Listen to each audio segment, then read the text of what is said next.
Hi welcome to our channel. నిన్న August 15 రోజున office లేకపోవడంతో మేము మూవీకి వెళ్ళడం జరిగిందండి. Just I want to give you my feedback or my review of the movie. ఇక మూవీ గురించి చెప్పాలంటే ఇట్స్ ఏ గుడ్ మూవీ అండి. కానీ మనము లెస్ ఎక్స్‌పెక్టేషన్స్‌తో వెళ్ళాల్సి ఉంటది. అప్పుడు మాత్రమే మనము మూవీని ఎంజాయ్ చేయగలం. ఇక ఫ్యామిలీతో చూడొచ్చా అంటే ఆరాంగా చూడొచ్చండి. మూవీ రన్ టైమ్ వచ్చేసి 2 hours 40 minutes ఉంటది. ఇక క్యాస్ట్ గురించి చెప్పాలంటే వెరీ బిగ్ క్యాస్టే ఉందండి. దాంట్లో మెయిన్ లీడ్ రోల్ వచ్చేసి మన రజనీకాంత్ గారు యాక్ట్ చేయడం జరిగింది తలైవా. విలన్గా ఫస్ట్ టైం మన అక్కినేని నాగార్జున గారు నటించారు. ఫుల్ లెంత్ సపోర్టింగ్ రోల్స్లో మలయాళం నుంచి సోబిన్ గారు, అలాగే శృతి హాసన్ గారు, అలాగే కన్నడ నుంచి రచితారాం గారు నటించారు. సత్యరాజు గారికి కూడా మంచి రోల్ పడిందండి. ఇంకా కామియో ఆర్ సపోర్టింగ్ రోల్స్ గురించి చెప్పాలంటే అమీర్ ఖాన్ గారు, అలాగే ఉపేంద్ర గారు నటించడం జరిగింది. ఇక మూవీ గురించి చెప్పాలంటే ఇట్స్ ఏ గుడ్ మూవీ అండి. We can watch the movie. It's a one time watchable movie. We can't expect more than that. చాలా పోర్షన్స్ని జైలర్ మూవీలో నుంచి కాపీ కొట్టినట్లు ఉంటుంది. ఎందుకంటే ఇప్పుడు ఉపేంద్ర గారిని చూడొచ్చు, అక్కడ శివరాజ్ కుమార్ని చూడొచ్చు. ఇక డైరెక్షన్ పరంగా చెప్పాలంటే లోకేష్ కనకరాజు ఇక్కడ ఫెయిల్ అయ్యారనే చెప్పాలండి. మూవీలో వచ్చేసి చాలా పెద్ద క్యాస్టే ఉందండి, కానీ దాన్ని యూజ్ చేసుకోవడంలో ఇక్కడ ఫెయిల్ అవ్వడం జరిగింది. స్క్రీన్ ప్లే కూడా అంత గ్రిప్పింగ్గా కూడా లేదు. Elevations are fine and action sequences are okay. Sentiments ఉన్నాయి కూడా, కానీ అది కూడా పెద్దగా వర్క్ అవ్వలేదండి. Music is top notch. ఇంకా యాక్టింగ్ గురించి చెప్పాలంటే తలైవి గారు చింపేశారు. No doubt about Thalaivi acting. విలన్గా నాగార్జున గారు చేస్తున్న ఫస్ట్ మూవీ అండి. యాక్టింగ్ పరంగా అయితే చెప్పాల్సిన అవసరం లేదు, కుమ్మి పారేశారు. కానీ ఈ రోల్కి నాగార్జున గారు సెట్ అవ్వలేదు అనేసి అనిపించింది.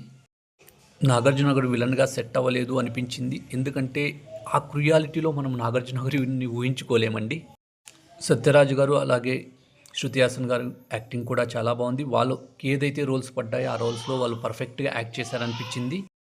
ఉపేంద్ర గారి role, acting and is action sequence is very good అండి. In that point okay, they planned a very well.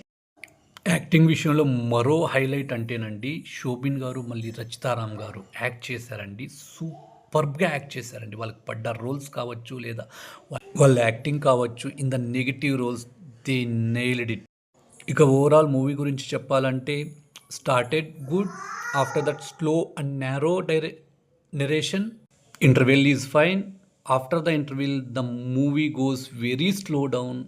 We can't able to see the movie after that. Routine story, routine action, routine drama, routine thriller and routine revenge. Pre-climax part is good. After the pre-climax, the climax is also expected and also the same revenge drama story. Coming to positives, everyone acting is very good. Apart from that, the music is top notch. Some action sequences and some elevations are good. ఇంకా negative విషయానికి వస్తే direction మరియు screen play అంతగా impress చేయదు. అలాగే story వచ్చేసి రొటీన్గా ఉంటుంది, మరి యాక్షన్ సీక్వెన్సెస్ అలాగే రొటీన్గా ఉంటుంది, మరియు సేమ్ రివెంజ్ డ్రామా. ఇంకా ఓవరాల్గా మూవీ చూడొచ్చా అంటే it's a one time watchable movie అండి. ఇట్స్ ఏ లాంగ్ వీకెండ్ కాబట్టి ఒక్కసారి మనము ట్రై చేయొచ్చు. ఇంకా బడ్జెట్ గురించి చెప్పాలంటే ఇది 400 కోట్ల బడ్జెట్తో కూడిన మూవీ అండి.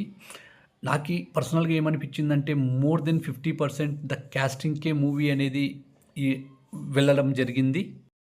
After watching the movie some hope my reaction is thank you for watching our video. Please like, share and subscribe and wait for our next video. Thank you.